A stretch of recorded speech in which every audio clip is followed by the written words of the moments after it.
சொல்லக்கூடிய உபசமையானது நடைபெற்றது. அதை தொடர்ந்து இப்பொழுது தசதானம் என்று சொல்லக்கூடிய 10 விதமான தானங்கள், அதாவது பசுமான தானம், பூமி தானம் என்று சொல்லக்கூடிய 10 விதமான தானம் நடைபெறும். அதை தொடர்ந்து மகாதிவாராதனை, அதை தொடர்ந்து நடைபெறும். அனைவரும் அமைதி காத்து எல்லாரும் அமைதியா இருந்தீங்கன்னா அதிகமா சாமிதான் என்ன பேர் வந்து சொல்றாங்க அப்படிங்கிறது தெரியும். அதனால எல்லாரும் அமைதி காத்து நடக்கக்கூடிய பூஜைகளை கண்டுகளிக்குமாறு கேட்டுக்கொள்கிறோம். முதலாவதாக பூராணமானது ஒரு பசுமானத்துல எத்தனை சாமிகள் இருக்காங்க அப்படின்னா, ஒரு பசுமானம் உள்ள 33 கோடி தேவர்கள் இருக்காங்க. ஒரு சாமி 2 சாமிகள் 33 கோடி தேவர்கள் இருக்காங்க. இந்த பசுமானானது இயற்கையாகவே ஆக்சிஜன், அதாவது ஆக்சிஜனை உள்ளெடுக்கும், கார்பன் டை ஆக்சைடை வெளியிடுவோம். இந்த பசுமானானது கார்பன் டை ஆக்சைடை உள்ளெடுத்துட்டு ஆக்சிஜனை தான் வெளியிடும். அதாவது நம்ம இருக்கக்கூடிய காற்றை தான் வெளியிடும். அது அந்த மாதிரி ஒரு தன்மை வாய்ந்த பசுமாடு. இப்போ பசுமாடு வந்து வாங்கி அதை வந்து தானம் கொடுக்க முடியாது, நம்ம வாங்குறதுக்கு ரொம்ப பெரும்பாலாக இருக்கலாம். அதனால பசுமாடு சொல்லுமாறு இருக்கக்கூடிய இந்த பூரண நாளிகேரம் சொல்லக்கூடிய மத்திய தேங்காய், இந்த மத்திய வந்து தானம் கொடுத்தா பசுமாடு தானம் கொடுத்த பலன் அந்த பசுமாடானது முதல்ல தானம் கொடுத்து போறாங்க. 2 கர்ப்பம் நீ வாங்கிக்கோங்க, கர்ப்பம் நிர்வேதம் பாவசோ ஆனந்தமுதே பகவத் அதசாந்தமுதேச்சரே இதம் ஜனஜ்யம் ஓம் ப்ரீதிம் ஓம் பிரதிதிம் ஆதிகேய பூர்ணபலம் தாரபலம் புஜ்யபலம் சம்பதரே நமः.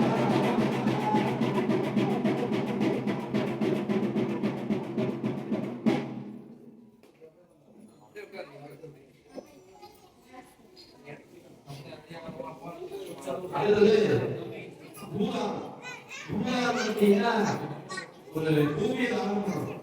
இந்த பூமி தானம்னா நம்மளுடைய 21 தலைமுறைகளுக்கு உண்டான பாவங்கள் எல்லாம் நீங்கி அந்த 21 தலைமுறைகளுக்கு புண்ணியமாக செய்யும். ஒரு பூதானம் செஞ்சா ஒரு சுகாதாரத்துக்கு நன்மை செய்த பலனாக ஒரு பூதானம் கிடைக்கும்.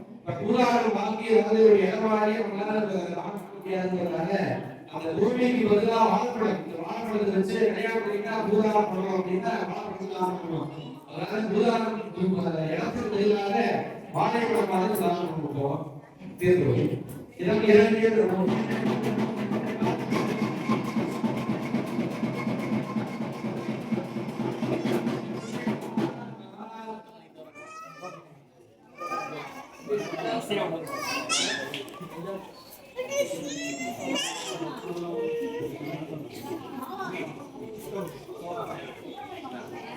கையில வாங்குறது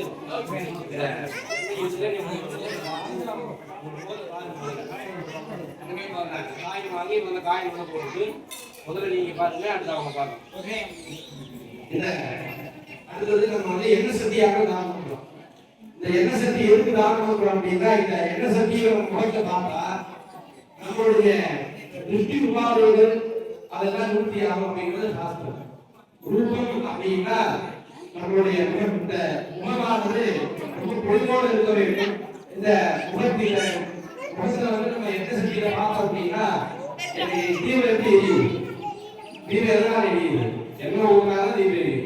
இந்த எண்ணெய் ஊர்ல எப்படி நம்மளுடைய அந்த தீபமானது எரியுகிறதோ, பிரகாசமாகிறதோ, அது மாதிரி நம்மளுடைய இதர வாழ்விலும் நம்மளுடைய வாழ்நாளிலையும் எல்லாருடைய அனைத்து துன்பங்களும் நீங்கி அந்த பிரகாசமா நம்மளுடைய வாழ்நாள் பிரகாசமா இருக்கணும் அப்படிங்கிறதுனால இந்த எண்ணெய் சட்டியாக நாம் பார்த்துக்கோங்க. சுகன்யா சுகன்யா இங்கே இங்கே உன்னோட செல்லு அங்கே இருக்கு, எடுத்துக்க. உன்னோட செல்லு மூளை அடிக்கிறாங்களே அங்கே இருக்கு, மூளை அடிக்கிறாங்களே அங்கே அந்த இடத்துல இருக்கும் பாருங்க, எடுத்துக்க.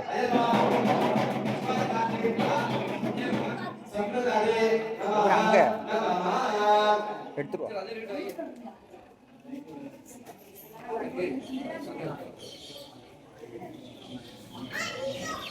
அந்த இது வாசிக்கிறாங்களா, எடுத்துட்டீங்களா? உன்னோட மொபைல் அங்கே இது வாசிக்கிறாங்க தவுள், அந்த இடத்துல நடு சண்டை அந்த ரெக்கார்ட் பண்ணுறதுக்காக சீக்கிரம் எடுத்துட்டு சொல்லு.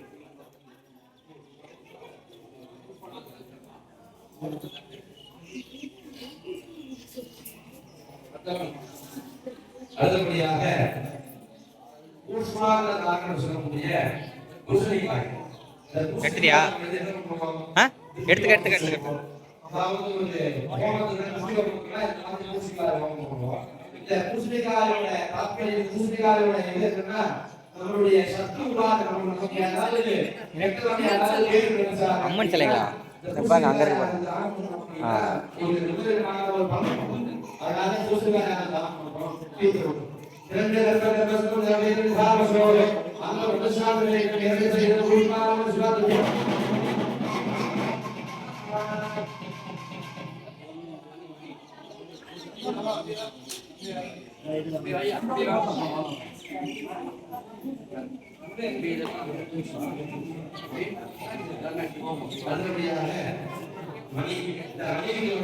இன்னொரு பேர் என்ன அப்படின்னா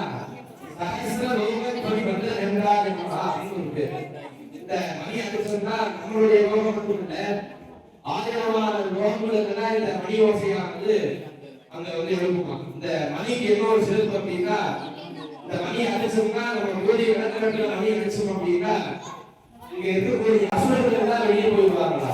ஆகமார்த்தி தேவர்கள் எல்லாம் வருவாரும் அந்த இடத்துல இருக்கக்கூடிய அசுரர்கள் எல்லாம் வெளியே போகிறதுக்காகவும் இந்த மணியாக அடிக்கிறோம். அது மட்டும் இல்லாம சிவாச்சாரியார் நிச்சயமா சிவபூஜை பண்ணிட்டு இருந்தார். அந்த சிவபூஜைக்கு என்னென்ன சிவபூஜைக்கு ஒரு 100 பரிசு கொடுத்தாலே 100 கோடி புண்ணியமானது. அதனால இந்த மணியை வந்து அவர் ஏன் சிவபூஜைக்கு சிவபூஜை பிரார்த்தனை பண்ணி மணியாக ஆரம்பிக்கிறோம். அப்படி எவ்வளவு கேட்கிறோம்.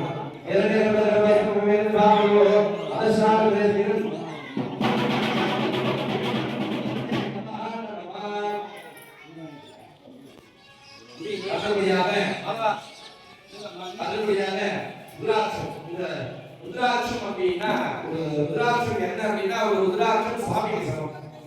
இந்த ருத்ராட்சம் வந்து ஒரு ருத்ராட்சம் தானம் பண்ணா இந்த ஒரே ஒரு ருத்ராட்சம் தானம் பண்ணா 10 சிவாலயத்தில் வந்து நெய்தியோடு எழுப்பி வழிபட முடியும். இது எத்தனை இருக்கு? 108 இருக்கு. 108னா எவ்வளவு?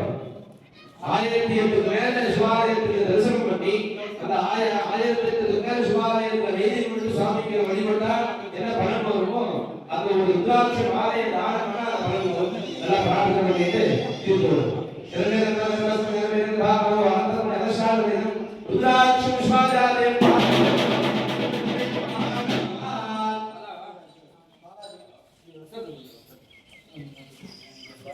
அதுபடியாக வஸ்திரம்.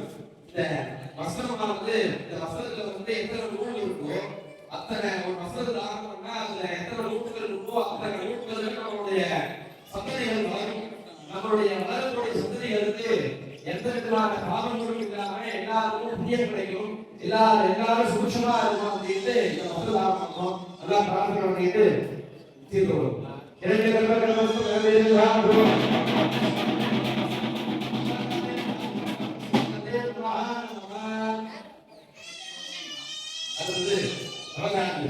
இந்த நவதானியத்துக்கு ஒவ்வொரு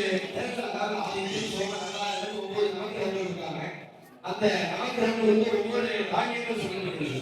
சூரியனுக்கு கோதுமை, சந்திரனுக்கு நெல் அப்படின்ட்டு ஒவ்வொரு கிரகத்துக்கும் ஒவ்வொரு தானியங்கள் சொல்லப்படுகிறது. இந்த ஒவ்வொரு தானியத்தையும் நம்ம தானம் பண்றதுனால நம்மளுடைய குடும்பத்தில் இருக்கக்கூடிய அனைவருக்கும் ஜாதகத்தில் இருக்கக்கூடிய தோஷங்கள் எல்லாம் நிவர்த்தியாகும். ஜாதகத்தில் இருக்கக்கூடிய கிரகங்கள் எல்லாம் நல்லா இருந்து அவங்களுக்கு நல்ல விதமான படிப்பையும் நல்ல விதமான கல்யாண வாழ்க்கை, நல்ல விதமான இல்லற வாழ்க்கை அப்படி இருக்கிற எல்லா வாழ்க்கையும் நல்லபடியா வந்து தரணும் அப்படின்னா எதை பண்ணி தரணும் அப்படின்னா அந்த ஜாதகத்தில் இருக்கக்கூடிய கட்டங்கள் ஒழுங்கா இருந்தாதான் அந்த ஜாதகமாக படிக்கும். அதனால இந்த நவதானியமாக தானம் பண்றதால பிரார்த்தனை பண்ணிக்கோங்க. நீங்க எதிர்த்து இரண்டு கர்ப்ப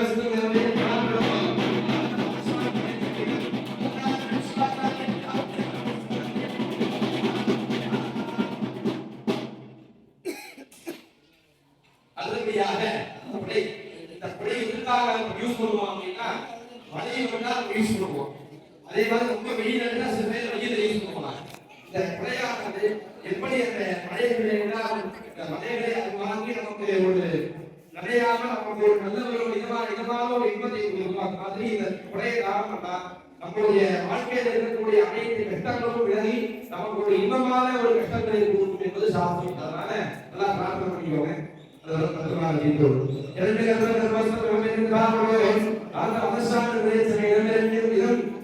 சத்தம்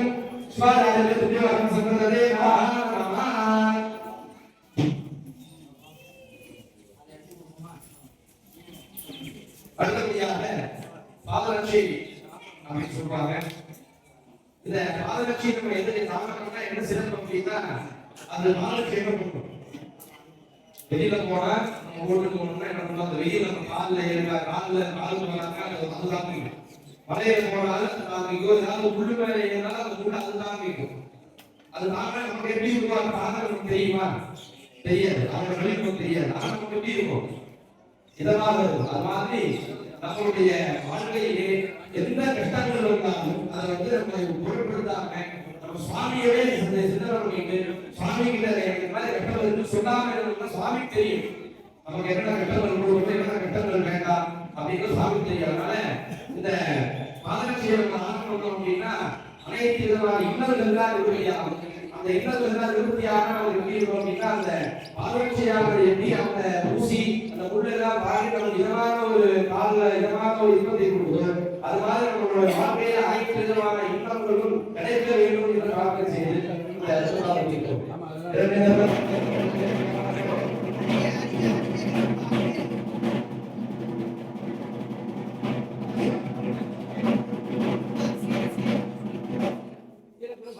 அது மாதிரி இந்த 10 விதமான தானங்கள் என்ன செஞ்சோம்? 4 பொண்ணு 4 மாப்பிள்ளை. இந்த தானங்கள் எல்லாம் கொடுத்தா சுமாரா இந்த கோயிலோட குருக்களா வாங்கிட்டு போயிட்டார் அப்படின்னா அப்படி இல்லை.